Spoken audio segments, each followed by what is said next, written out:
SJC-13656, Commonwealth versus Victor Mercedes. Okay, Attorney Jansen. Good morning. May it please the court, Catherine Jansen on behalf of the Commonwealth. Commonwealth respectfully requests that the court reverse the allowance of the motion to suppress. It is the Commonwealth's position that in footnote 11 in Calandras, this court left open the question of whether a search authorized by an anticipatory search warrant may nevertheless be constitutional if the triggering conditions don't occur, if the other information in the affidavit otherwise provides probable cause. You will provide the hybrid model in the footnote, right? I'm sorry? You were provided a hybrid option by that footnote. That's correct, but that wasn't utilized. It was not, Your Honor, and I would suggest that footnote 11 left open this question. The first paragraph suggests that this could be permissible, and even the judge at the non-evidentiary hearing expressed some confusion about what to do and whether this is whether you can analyze an anticipatory search warrant also as a traditional search warrant, because I would say the second paragraph where it does provide guidance and it would probably be best practice and more clear, it's not mandated. And so it's just the Commonwealth's position that we are looking for clarity. If this is the required procedure, we would like to know. It seems odd to me that when you apply for an anticipatory warrant as opposed to what's called a non-anticipatory warrant. When you apply for an anticipatory warrant, you were saying to the magistrate, we have probable cause to search this location or this vehicle if this condition happens. Then the condition doesn't happen. And then the alternative is, well, we had probable cause anyway? Well, Your Honor, I think there's a few parts to my answer. First, I don't think we just go by what the affiant's subjective intent or mindset is, or what they think there is only probable cause for. I think we assume, or should assume, the magistrate is looking at all the information sworn in the affidavit as a whole, and that I don't think, and I'm not aware of any case law by this court, that we have to assume that the magistrate's only looking at that triggering condition for a finding of probable cause. Well, I think the magistrate's doing that because you asked him to. I understand the court's position. However, I think, especially in this case in particular, the magistrate necessarily had to consider all of the information in the affidavit in order to find probable cause to search the defendant's apartment in this case. And I think and I do see a distinction, although it's generally analogous to the excising cases. I understand the court's distinction that you would make to that because the Commonwealth is asking, or the police are asking for this. Right. I think all that's required under the text of Article 14 is that the cause or foundation be sworn under oath, and if that information is provided to the magistrate at the time it is issued, there is probable cause and there's a valid warrant. Because the other option, when the triggering event doesn't happen, and we've given you leadway for equivalency, if the trigger event doesn't happen, the other option the police reasonably have is to not execute the warrant. That's correct. And have delivery of package number 23. Correct, Your Honor. That is an option. But however, I think when you're looking at, and I understand the issue is not necessarily just whether there's probable cause, but the probable cause determination by a neutral and detached magistrate, there still is. I would say this is just not akin to saying, or a slippery slope argument, which I also understand would be a concern by the court, that let's just not get a warrant at all and just go in because we have probable cause and we'll do this post hoc evaluation. I understand that would be a concern. However, this is not just a post hoc evaluation. I think we assume, and I think in this case, we know the magistrate. My concern is particularity, because what you were saying to the magistrate is we have probable cause to believe that it's going to happen. We can hit this house or the apartment if this occurs, meaning that has to be a condition precedent to get probable cause. Then you say, well, we didn't need it anyway. But I think when you're looking at because it doesn't happen, let's just go in. So it gives the police somewhat of a blank check in this instance, right? I mean, I don't think so. And I think the same could be said about equivalence compliance cases, because even there, it's when there's an evidentiary hearing after the strict compliance isn't met, the Commonwealth just has to prove conditions that are as likely or more likely to establish probable cause. And while they're usually similar and close to it, they don't necessarily have to be by the letter of the law. So in that case, you're actually allowing the police to have discretion in when there's probable cause to go in also, and this court has found that doesn't violate Article 14, and also in Calandra said there is no risk of unfettered discretion or a concern about deterrence, because if there's no probable cause or the conditions didn't align to suggest that they make it as likely or more likely to establish probable cause, or in this case, I would say, if there's no probable cause before the magistrate, then the remedy is suppression. And I don't think the police have an incentive to do what they do here. I don't think it's a safer course, but I think it's... But the warrant defines the scope of what otherwise would be an unconstitutional, presumptively unconstitutional search. And the warrant here, in light of what was applied for, was limited to the triggering event or an equivalency, because life doesn't always happen as one anticipates. And that was the scope of the authority. Otherwise, it's an unconstitutional search. So, I think the problem with the Commonwealth's position is that it is effectively a blank check, because the default is you can't go into somebody's house without a warrant. And so the scope of the authority was, here's the warrant if X happens, and X didn't happen in this case. I understand the court's position and the point Your Honor is making. I'm not suggesting what my position is. I'm asking you the question and giving you the opportunity to respond, because that is what is troubling about the Commonwealth's position. Correct, and I would say that I think even in the equivalent compliance cases, the way my reading of Calandras is that it has to be, you have to show that conditions that led to the execution of the warrant are as likely or as likely or more likely to establish probable cause, and those conditions don't necessarily have to be what was outlined and authorized by the magistrate. So because I think life doesn't always happen as anticipated, and I thought that was the rationale behind that case that you mentioned, as opposed to the event didn't happen at all, nothing like it happened, and so now we're taking this piece of paper which authorizes us to do something that is otherwise unconstitutional, and we're going to transform it into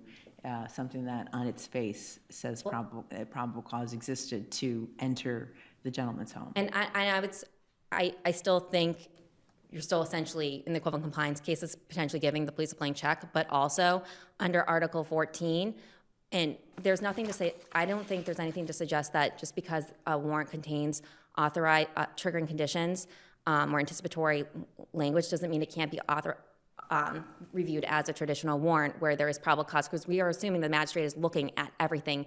I'm sorry, did you just say that there is a potential that we'd be giving the police a blank check? Is that not a concern of the Commonwealth's? I did not phrase that correctly. I'm sorry. I just think there is a similar concern that Calandras addressed, that there wouldn't be unfettered discretion in the equivalent compliance cases, because even there, I think the concern could have been that you could give the police a blank check if the conditions aren't based strictly as authorized by the magistrate. However, that's not really a concern by the court, or they said... I'm confused by your answer and what you say about what the magistrate's thought process subjective is that we're supposed to guess. Because what you're saying is that the magistrate would have thought, well, there's probable cause to search this apartment, so they probably have probable cause. They could probably search this, but they've got this anticipatory thing, so I'm going to issue the... Doesn't the magistrate just say, I'm going to look at the four corners of this, and do they have probable cause based upon page 1 to page 33 of the affidavit, period, that they don't peer into parts of the affidavit and do this parsing that you suggest? I'm not aware of any cases that say they have this ability to parse a warrant and say, well, even though it's anticipatory, go ahead. Well, I think that is my point, is that they look at the four corners and they look at everything in it, so they're not parsing it with just the anticipatory language. They're looking at everything in the warrant. And this is... So if you've submitted a warrant, right, a little far-fetched, and the affidavit's 33 pages long, and by some mistake, pages 32 to 33 got torn off the sheet of paper, and the magistrate signs it, are you saying that, well, it's good enough because they've read the first part of it and there's probable cause there? I would say that at that point, I think you would have to necessarily look at what's in front of the magistrate and what they authorized. And if they found that the information that was contained within that warrant, even if there were missing pages, supported probable cause, that would be constitutionally permissible. Obviously, that's not ideal and be more ministerial. I'm sorry, I'm not going to pronounce that word correctly. Error, but I think that's what that's what the case law says. And I think when you're not looking at, the magistrate's looking at the four corners and we review it de novo, or the courts review it de novo, what's in the four corners, we don't look at what is necessary, the linchpin for the magistrate's probable cause determination. And this is akin, generally analogous to excising cases, whether it be Frank's intentional police misconduct or when improperly obtained information is included in a search warrant. I mean, I can imagine a case where there is a confession by a defendant or other very strong evidence, which we look at and say that's definitely the linchpin in the magistrate's determination, but we excise it out, and nevertheless there's other there's other information in the warrant that we find that it would have otherwise issued and been authorized. So I think that's the basis of the Commonwealth's argument, and I think that is constitutionally permissible.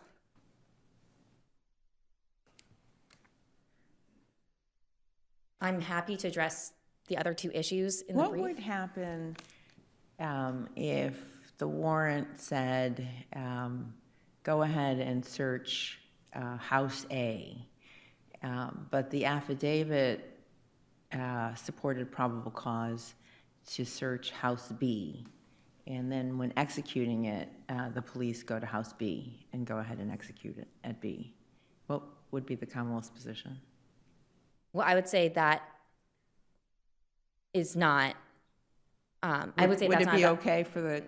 Would that be a No, if the legitimate warrant, search? if the warrant was to search House A, but it only contained information to search probable cause to search House B, I would say no, because part of the warrant requirement is limiting the place to be searched and the items to be seized, and so you're not doing that in that case. I think that's different than whether there's probable cause to search this place that I'm saying there's probable cause to search. So in this case, there's probable cause. I'm asking to search this place, and I'm providing probable cause to search this place, and I think that's a different situation.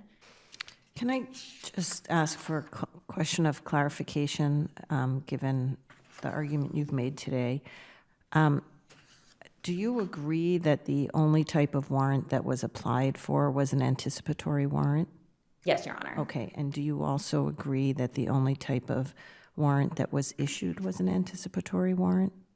I would say yes, because under Gauthier, the terms of the affidavit do inform the search warrant, even though on the face the search warrant doesn't specify, I think. Okay, so what do you then do with the statement in Calandras that says, implicit in the definition of an anticipatory warrant is that the occurrence of the so-called triggering condition specified in the affidavit is necessary to establish probable cause, and therefore is a condition precedent to the execution of the warrant? I think in that case, what makes an anticipatory warrant not valid at issuance is that there's no probable cause in the warrant at that time when it's issued. But if there's probable cause supported by the information in the warrant at the time it issues, then it's a valid warrant. And I think... But it's still just a valid anticipatory warrant, and therefore it needs the triggering condition in order to be executed. That's what I read that sentence to say. And I would suggest the Commonwealth's position is that anticipatory warrant is a term of art, that it's not valid because there's been no probable cause hasn't come to fruition yet. But if there is probable cause when the warrant is issued and those facts have been considered by the magistrate, then it's valid. And because I think we're talking about whether there's a valid warrant or not, and I would suggest there is a valid warrant, even if it's styled as an anticipatory warrant. I think that's not necessarily dispositive. So it would have been issued as an anticipatory warrant that is not valid because the triggering condition was not met, but we would somehow deem it or transform it into a traditional warrant based on the contents of the affidavit. I think, right, because I think the question, and we're looking at what the warrant requirement is under Article 14. Article 14 doesn't talk about anticipatory warrants or regular or traditional warrants. It just talks about the warrant requirement. And what is, I think, the heart of it is whether or not information sworn under oath provided to a magistrate provides probable cause. And that's what happened. And so that would be the Commonwealth's position. even though you're asking us to guess as to the math that the magistrate would have considered and found probable cause, even though we don't know that.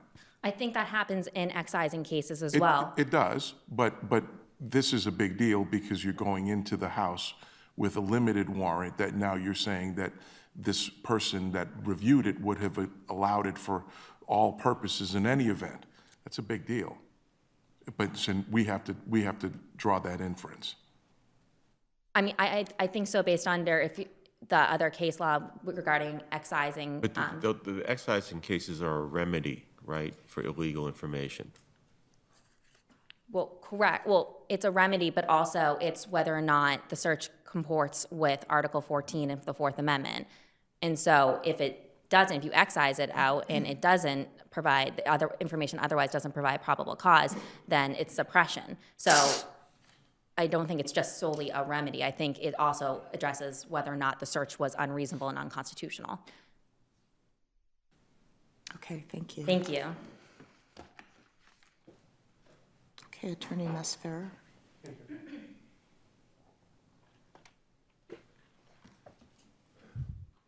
Good morning, and may it please the court. Eduardo Masfer for the appellee, Victor Mercedes. The Commonwealth asks this court to allow officers to ignore the court's carefully laid out procedure in Colundres and permit them unfettered discretion. Well, Calandras is dicta, so why should that be the rule? Respectfully, I don't think Colundres is dicta. I think when the court goes Well, out. regardless, let's just assume I do. Of course, Your Honor. And If the so, given that it's dicta, tell me why that's the right procedure and Judge- the only procedure, given that they're assuming that there's probable cause to search this house without the triggering event. Because the court has held since Commonwealth versus Cruz that a warrant that's issued before the necessary events have occurred, which will allow a constitutional search of the premises, is how an anticipatory search warrant is defined. And the court has held if those events do not transpire, the warrant is But void. why don't we adopt Vigneault? I'm sorry, Your Honor? Why don't we adopt Vigneault, the First First Circuit Circuit, case. the First Circuit case? Because again, it would create this sort of situation where we're letting an officer decide what it is they can do. Are with you the aware warrant. of, I looked briefly at the circuits, and there's Vigneault and there's a few other cases that say, well, we're going to do exactly what the Commonwealth asked us to do in this case. Are you aware of any case that says that's impermissible? Judge, I would think this court in Cruz said that the warrant is void if the anticipatory that- event doesn't occur. It wasn't raised. The It was issue- raised in Colundres, and Right. Colundres, the underlying court found that, adopted the Commonwealth's position. When they appealed it to this court did not adopt it. It was raised in, we all know what Congress course. says. So what I'm asking you squarely is, are you aware of any case where this issue was presented and an appellate court, state or federal, has said that no, and has rejected this proposition the Commonwealth asked us? Judge, only no is the Okay, short that's- answer, yeah, all of right, course. thank I you. apologize. No is the short answer, except that the court certainly had the opportunity in Colundres to affirm it, decided not to, and in dicta apparently provided them a complete procedure. So to why permit not them to do follow it. the First Circuit rule? Because it's an outlier in the Article 14. Is an outlier? It seems like the only decision, maybe another one, that actually holds contrary to the position that you're suggesting. Article 14 provides greater protection than the Fourth Amendment. So the federal cases that are examining the Fourth Amendment are not using the same standard that this court has implied for Article 14. So why should we, in Article 14, have a greater standard than the Fourth Amendment in this context, where the underlying affidavit provides probable cause to search 10 first? So, because the Commonwealth, when they ask for an anticipatory search warrant, they're saying it only occurs in this circumstance. If the court says, even though you've requested it to only have probable cause in this circumstance, we are now going to open the door for a police officer to go in anyway, right? The anticipatory event doesn't occur. If there's probable cause. But the officer doesn't know that. The officer applied for probable cause under one group of circumstances. He said, I thought there was probable cause in this circumstance. The magistrate says, I think there's probable cause in this circumstance. When the triggering event doesn't occur, if we now tell police, when the triggering event doesn't occur, go on in anyway. Because later on, a prosecutor can be creative and say, no, there was probable cause, then we have eliminated the warrant requirement. What would be the difference then? Sorry, the only exception to the warrant requirement is probable cause plus exigency. If we eliminated exigency, then why do you need a warrant? You could just simply say, I applied for a warrant, I asked for an anticipatory one, he said yes, but you know what, I should have done a probable cause warrant. The next step for that is, I applied for a warrant, I thought I had probable cause, the magistrate said no. And I decide as a police officer to do it anyway. Come on. Because I think, Mr. Viss, come on, please. no. You're straining your credibility by going to the next step. Let me ask you a real Yes, question then, not just this fanciful stuff. How do you distinguish the cases that the Commonwealth relies on excising bad information and still having probable cause, and that's what the court looks at? two ways. First, because in this particular case, an officer testified and was asked specifically, did you think you could go into the house if the triggering event did not occur? That is in the March 26th transcript, page 48. He said, no, I did not think I could do it. So it's not like we're in a situation where an officer made a good faith mistake or perhaps put information that was incorrect to put in, and therefore we saved the warrant. As Your Honor pointed out, it's a remedy. So the difference in those cases is we have a warrant before the court, there's something either unconstitutional or erroneous in the warrant, and instead of simply saying the whole warrant's tossed, the court says, there's a remedy, let's excise out and see what's left. And that test, I'm sorry, is that based on the subjective intent of the officer who supplied the erroneous information? It's not based on the subjective intent. It's So the why court- should this one be? Because it's not the subjective intent of the officer, it's the magistrate. So the magistrate looks at it. What the Commonwealth is saying, if the magistrate had looked at it without this information, he would have done or she would have done something. We don't know that. That's not been demonstrated to the magistrate. They didn't call the magistrate as a witness to say, I would have done it anyway. They don't know. The officer doesn't say, I went forward in this manner because I thought this was correct. Is the judge upon complaint by the defense, like you did in this case, isn't the judge on a motion to suppress, aren't they able to look at that same underlying affidavit that was in front of the magistrate to obviate the creativity of the prosecution to recast the probable cause analysis? They are not. How? How are they not? Because the Article 14's point is not, does a police officer think there's probable cause? It's if after I present it to someone who is not me, a neutral magistrate. I'm agreeing with you. That's why I'm saying I'm not worried about what the police officer testified to. I'm saying what is in the affidavit that at least initially was only for an anticipatory warrant, but now on the complaint that they go in and they get something and now you want to file the motion to suppress. I'm saying what's to keep the court from saying, okay, what was in front of the magistrate when they issued the anticipatory warrant that perhaps there was more probable cause than just if the triggering event happened or didn't happen? Because if we allow that sort of post-event analysis to occur, we're telling the police you can always go into the house and someone else will then subsequently try to justify your actions. That's giving the police the discretion that Article 14 is trying to take away. Can you address particularity, the particularity requirement? I can, Judge, in the sense of if you tell the magistrate, this is the exact reason of why I'm entering and where I'm going. Your Honor says particularity, I sort of look at the cause and foundation requirement. This is why I'm going in there. The magistrate looks at that and says, based on this information, what you told me as a whole, now I say you can go in.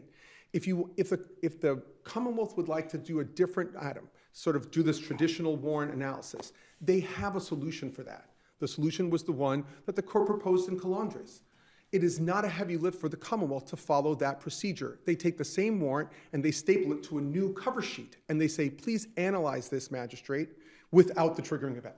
Look at it as a traditional warrant. That is not a heavy limitation on the Commonwealth, and then we would know from the magistrate's determination whether they thought that was sufficient or not. We don't need to second guess. We don't need to let the police go into houses and then decide if they had the right reason or not. And that is my concern, and I think the court's concern in allowing this post-review analysis. Can I ask, I don't read Calandras as a classic Article 14 case. It seems to be a Fourth Amendment type of analysis. It throws in some state cases, but it's not one of the cases where we're saying we're providing greater protection, right?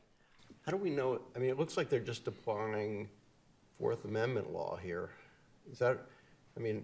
I think, Your Honor, it's because in Calandras, the way it came up was you had a motion judge saying, adopting the Commonwealth's argument. Even though it's applied as an anticipatory search warrant, I don't find that there was compliance with the triggering event, but I do see that there's probable cause. So therefore, I'm allowing the search anyway. When it comes up on appeal, that issue was squarely before the court. The court did not go that route and instead said, nope, the magistrate was incorrect. There was equivalent compliance. And that's why the triggering event was honored. And then said, here's a procedure. If you But police... again, mine's a more specific question. I'm sorry. The sites in Calandris are to Grubbs, LaFave. They're not citing any of the cases in which we provide greater protection. At least they're not premising anything on that, right? They aren't, because they're not, the court in Calandris, for whatever reason, didn't outwardly reject, instead kept leaving this door open, which is what the Commonwealth is asking the court to here do. And so the court doesn't, I think, squarely address that issue because it elected to find that the warrant was valid on a different issue. But do we have to, if we're looking at the Fourth Amendment law, Justice Gaziano's question, it sounds like you lose, but so we need to do this under Article 14 for you to win? No, I know there have been some federal courts that have cited that. Your Honor asked me, did I know of a federal case that specifically said they couldn't do this? I don't. If the distinguishing factor is that it's not that there's uniform agreement under the Fourth Amendment. There's no Supreme Court case on this. That is correct, and it's not like all the circuits agree. We have some, I view them as outlier, but some cases where this has been permitted. This court doesn't need to reach that issue because it's repeatedly said that Article 14. Can I ask you to address the whether this really is a, I don't know how we're pronouncing it, but Vigno or Vigno type situation? In Vigno, the condition was that they literally just leave the package outside the building and wait 10 or 15 minutes.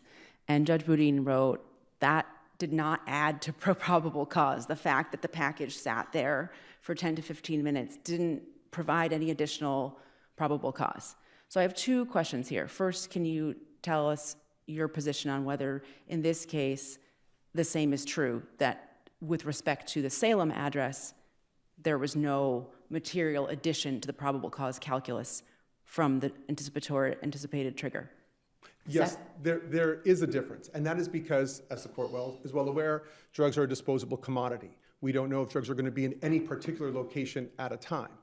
In this particular case, I think the logical inference is that the police were uncertain if the drugs were going to be present in any location, and therefore they were waiting for the arrival of the package to say, oh, now they're ready to engage in distribution. So since the package is arriving, they'll be cut in a certain location, there'll be baggies, there'll be... But if they're searching the person as soon as they pick up the box, and then they're executing the searches, there's not the fact of that anticipatory event, that the trigger being triggered, does not mean that there's any more or less evidence at the Salem address. By definition, nothing's going to get to the Salem address. So understanding that we don't think there is probable cause to search the Salem address because it's only his residence. In the light most favorable to the Commonwealth, you would think that because he's ordered something, maybe there now will be something at the Salem address, like a receipt or an invoice or something requesting it or communication, or they'll have money or cutting agents, something to show they're prepared. That's why the officer asked for it. The officer had some reason, he's not an inexperienced officer, to seek an anticipatory warrant. And I think the logical inference, I appreciate he didn't say it and nobody asked him, but it appears to be that he didn't believe that there would be evidence. Well, leaving aside subjective inquiry, which, second question. Yes. So what if you had a case where it's very clear that so here the affidavit is a bit peculiar because it does recite in numerous locations that they believe they have probable cause of X. There's a lot of statements, we have probable cause of X, we have probable cause, and then it says the triggering condition for execution of this warrant will be, and describes whatever. So what if you had an affidavit that said the triggering condition for this warrant will be that it will be noon tomorrow. So there's not any condition. It's just they're stating when it will be executed. But they frame it as an anticipatory warrant. So that's a far cry from what we have here. I understand that, but it goes to the question of what is an anticipatory warrant. Yes. And what Calandra says is that implicit in an anticipatory warrant is that there's not probable cause without the triggering condition. And the question is, at what moment do we judge whether it truly is anticipatory? So I think under the facts of this case, everyone agrees it's anticipatory. The officer stated it, page 36, he says that he did not apply for a traditional warrant. I understand what I'm trying to get to the court's order, but we're saying, well, what in the different circumstance that's not presented here, where the triggering event isn't so specific, where it's a closer cause to whether it's anticipatory or traditional? That might be a different case. That sounds like it's not an anticipatory search warrant. It's a traditional warrant that's just listing out the time that we're going to execute it. So I think that's the differentiating in Your Honor's hypothetical. That would be a question of law for the trial court and then the reviewing court in the first instance, whether it truly was an anticipatory warrant. So if that's true, then why not the same here, where the court can say it was an anticipatory warrant with respect to the Hamilton Street address where the drugs were actually going to arrive, but it was not an anticipatory warrant with respect to the Salem address because this wasn't going to materially add anything for Salem. Because if we don't require the police to tell both to the magistrate, you're just, again, giving them discretion at the time of execution as to how they may want to read it. Or what really happened in this case, they went in knowing the triggering event didn't occur, and then they just hope that someone else, presumably the attorneys for the Commonwealth, will come up with a way to justify it. And that is, I think, what should give the court a lot of concern here. The court has said previously that it does not want to engage in what the court has called leisured retrospective analysis, which is where there's an after-the-fact discovery of a justification that never occurred to or was mentioned by the police, but is subsequently imputed to the police in an effort to save a well-intentioned but flawed prosecution. So it's not like the officers here said, we thought we could do this for these reasons, and therefore that was the factual basis. This is a different case if we had a good faith exception. It would be. If there was a series of facts where the officer said, here's how I submitted the warrant. I thought I was doing the Colundres system. Maybe I didn't write it properly or it doesn't come across properly. I think that would be a very different case. But in the history that the court has here is the Commonwealth thought that there was equivalent compliance. And after the court found there was no equivalent compliance, then switched to this argument to try to save one of them. And that's the concern that I would submit to the court. If the officer had said, under any of the examples you've given, I tried to follow a procedure, I tried to do something different, I had thought I had applied for 2 warrants, I think we'd be in a very different situation. But this court has given the Commonwealth ample ways of solving their warrant problems, right? The only requirements are 1, be truthful, and 2, submit it to the magistrate. The Colundres dicta, if the court chooses to view it that way, was meant to be helpful to the Commonwealth. If you're uncertain about this, if you really want to sort of like apply for a traditional and non-traditional search warrant, here's the court telling everybody that is permissible. Okay. It's telling magistrates, it's telling defense attorneys.